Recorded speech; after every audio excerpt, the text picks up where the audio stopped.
అందరికీ థంబ్నెయిల్ చూస్తుంటేనే మీకు అర్థమైపోయి ఉంటుందండి. సో ఇది మొదటి శ్రావణ శుక్రవారం రోజు తీసినటువంటి వీడియో అనమాట. నాకు నిజంగానే టైం సరిపోవట్లేదు, వీడియో ఎడిటింగ్ కావచ్చు, ఏదైనా వీడియోస్ తీయడం కావచ్చు. ఒక పక్కన టైలరింగ్ క్లాస్కి వెళ్తున్నాను కదా, అడ్జస్ట్ అవ్వడం లేదు. ఒక్కొక్కసారి ఏందబ్బా ఇదని విసుగొచ్చేస్తుంది అనమాట.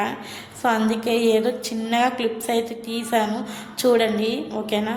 సో ఫస్ట్ ఆఫ్ ఆల్ మన ఛానల్ చూసే ముందు ఒక చిన్న లైక్ అయితే ఇవ్వండి అబ్బా మీరైతే. ఇక్కడ నేను పొద్దున్నే ఫ్రెష్ అప్ అయ్యేసి స్నానం చేసుకొని వచ్చి బెల్లం పరమాణం అయితే చేస్తూ ఉన్నానమాట. సో ఇంకా పొద్దున్నే కదా హడావిడిగా ఉంది. ఒక పక్క తను ఆఫీస్కి వెళ్ళాలి, పాపను రెడీ చేసి స్కూల్కి పంపించాలి, ఇంకా పూజ చేసుకోవాలి. నిజంగా చాలా హడావిడిగా అయిపోతుంది.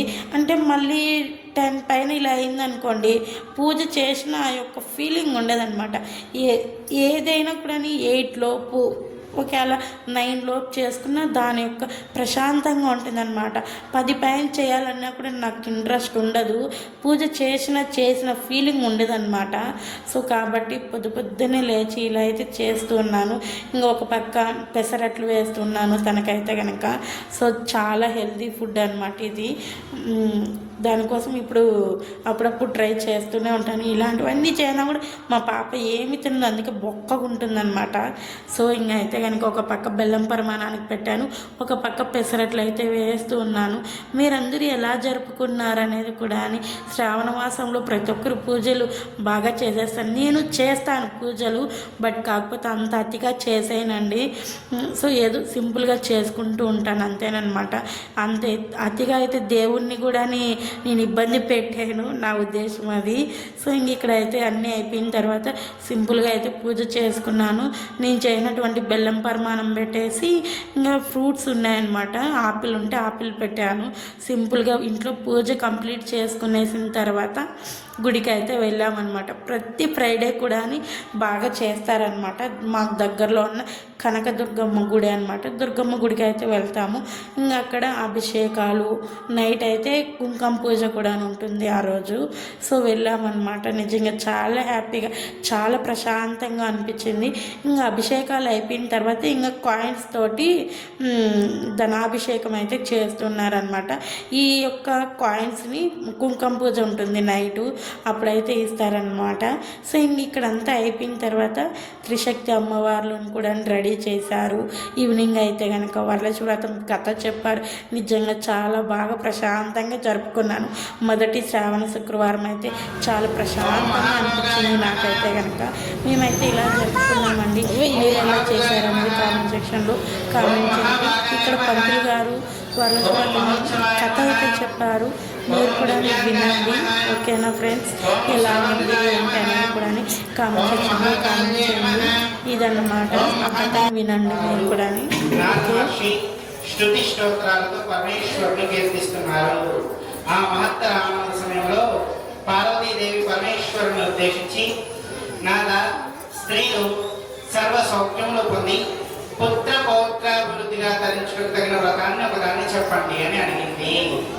అందుకు ఆ పరమేశ్వరుడు మిక్కిలి ఆనందించిన వాడై, దేవి నీవు కోరిన విధముగా స్త్రీలను ఉద్ధరించే వ్రతం ఒకటి ఉన్నది, అది ఏ వరలక్ష్మి వ్రతం. దాని విధి విధానాన్ని వివరిస్తాను విను.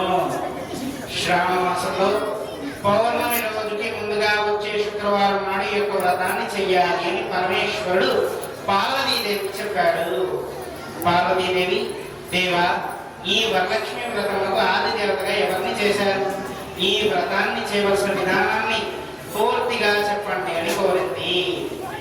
అప్పుడు పరమేశ్వరుడు కాత్యాయని, ఈ వరలక్ష్మి వ్రతాన్ని వివరంగా చెప్తాను, భక్తి శ్రద్ధలతో విను. పూర్వకాలంలో మగధ దేశంలో కుండినము అనబడు పట్టణం ఒకటి ఉండేది. ఆ పట్టణము బంగారు కోట్యములతో రమణీయంగా ఉండేది. ఆ పట్టణంలో చారుమతి అనబడు బ్రాహ్మణ స్త్రీ ఒకటి ఉండేది. ఆమె మిగులు సులవతి, వినయ విధేయతలు, భక్తి గౌరవాలు గల యోగ్యురాలు.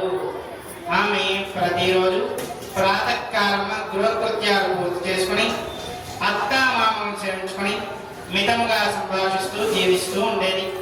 వరలక్ష్మి వ్రతానికి ఆదిదేవత అయిన వరలక్ష్మీదేవి ఒకనాటి రాత్రి సమయమున చారుమతి కలలో సాక్షాత్కరించింది. ఓ చారుమతి, నీ అందు అనుగ్రహం కలిగినది. ఈ శ్రావణ పౌర్ణమి నాటికి ముందుగా వచ్చే శుక్రవారం నాడు నన్ను పూజింపుము, నీవు కోరిన వరాలను కానుకలను ఇస్తామని చెప్పి అంతరార్థమయ్యింది.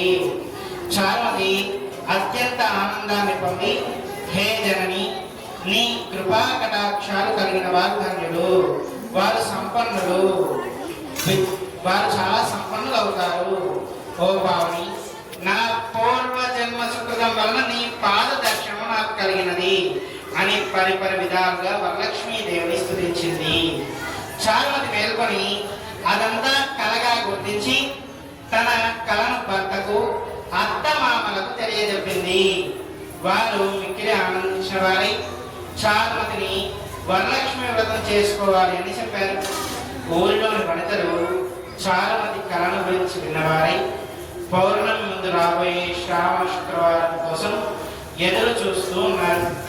శ్రావణ శుక్రవారం రోజున చారుమతి గ్రామంలోని స్త్రీలందరూ కూడా ఉదయాన్నే లేచి తలాల స్నానం చేసి పట్టు వస్త్రాలు ధరించి అందరూ కూడా చారుమతి గృహానికి చేరుకున్నారు. ఆమె గృహంలో మండపాన్ని ఏర్పరిచి ఆ మండపంపై బియ్యం పోసి పంచపల్లవాలు, రావి, జూబి, మర్రి, మామిడి, ఉత్తరేణి మొదలగు పల్లవలముచే కలశాన్ని ఏర్పాటు చేసి వరలక్ష్మీదేవిని సంకల్ప విధులతో సర్వమంగళ మంగళేశ్వరే సర్వార్థ సాధికే శరణ్యే త్ర్యంబకే దేవి నారాయణీ నమోస్తుతే అని ఆహ్వానించి ప్రతిష్ఠించుకున్నారు. అమ్మవారికి షోడశోపచారాలతో పూజించారు. భక్ష్య భోజ్యాలను నివేదించారు. 9 పోగుల తోరణాన్ని చేతికి కట్టుకున్నారు. ప్రదక్షిణ నమస్కారాలు కూడా చేశారు. మొదట ప్రదక్షిణ చేయగానే కాళ్ళకు అందియలు ఘల్లు ఘల్లు అని మ్రోగాయి. రెండవ ప్రదక్షిణ చేయగానే హస్తములకు నవరత్న ఖచ్చిత కంకణాలు ఆభరణాలుగా మారాయి. ఇక మూడవ ప్రదక్షిణ చేయగానే అందరూ కూడా సర్వాభరణ భూషితులయ్యారు. చారుమతి యొక్క వరలక్ష్మి వ్రతం ఫలితంగా ఇతర స్త్రీల యొక్క ఇల్లు కూడా ధన కనక వస్తువాహనాలతో నిండిపోయాయి. ఆయా స్త్రీల ఇళ్ల నుండి గజ త్వరగ రథ వాహనాలు వచ్చి వారిని ఇళ్లకు తీసుకువెళ్ళాయి. వారంతా మార్గమధ్యంలో చారుమతిని మిక్కిలి పొగుడుతూ ఆమెకు వరలక్ష్మీదేవి కళలో సాక్షాత్కరించి అనుగ్రహించగా ఆమె వరలక్ష్మి వ్రతంతో తామందరినీ కూడా మహాభాగ్యవంతులను చేసింది అని పొగిడారు. వారంతా కూడా ప్రతి సంవత్సరం వరలక్ష్మి వ్రతాన్ని చేసి సకల సౌభాగ్యములతో సిరి సంపదలు కలిగి సుఖజీవనం కలిపి అనంతరం ముక్తిని పొందారు. సో ఇదన్నమాట. పూజ అయిపోయిన తర్వాత పంతులు గారు కథ వరలక్ష్మి వ్రతం కథ కూడా అని చెప్పారు. సో తర్వాతకి నిజంగానే చెప్పాలంటే పూజ అనేది మా పాప దగ్గరే చేపించాను. నాకు కూడా చాలా హ్యాపీగా అనిపించింది. సో మీరందరూ ఎలా జరుపుకున్నారు ఆ రోజు అనేది కామెంట్ సెక్షన్లో కామెంట్ చేయండి. త్రిశక్తి అమ్మవారి యొక్క ఆశీస్సులు మీపై కూడా ఉండాలని మనస్ఫూర్తిగా అయితే కోరుకుంటున్నానండి. అమ్మవార్లు చూడండి ఎంత ముచ్చటగా ఉన్నారు. 2 కళ్ళు సరిపోవట్లేదు చూడడానికి, నిజంగా అంత బాగున్నారు. సో వీడియో అయితే ఇదండి. వీడియో నచ్చితే లైక్ చేయండి, ఛానల్ని సబ్స్క్రైబ్ చేసుకోండి. Bye friends.